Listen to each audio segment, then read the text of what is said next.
मय्यतचं जे नाव आहे ते शुशांक आहे. तो सिकंदराबादवरून रेल्वे स्टेशनवरून बसला होता आणि रात्री साधारण आणि जे आरोपी आहेत 4 ते सुद्धा जनरल बोगीमध्ये दक्षिण एक्सप्रेसमध्ये बसले होते. सिकंदराबादवरून पुढच्या स्टेशनवरून बसले होते ते. आणि जेव्हा रात्री 3:30 वाजताची ती घटना आहे की हे जे आरोपी आहेत ते रिपीट ऑफेंडर्स आहेत. त्यांच्याबद्दल जी आम्ही माहिती काढतोय ते रिपीट ऑफेंडर्स आहेत आणि त्यांनी रात्रीच्या 3:30 वाजता साधारण त्याच्या खिशातून पैसे चोरले, जो मय्यत आहे त्याच्या, आणि मोबाईल चोरला. तर तेव्हा मग त्याच्यावर तो आरडाओरडी करायला लागला. तर ते आरडाओरडी केल्यामुळे मग याने त्यांना लाथाबुक्क्याने मारणं सुरू केलं.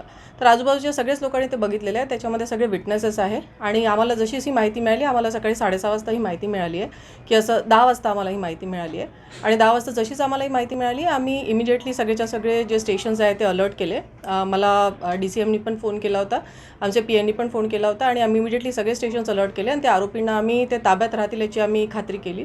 आणि सर्व आरोपी, सर्व विटनेसेस आम्ही सगळ्यांना आम्ही ठेवलेलं आहे आणि ऑल 4 आरोपी will be in custody now.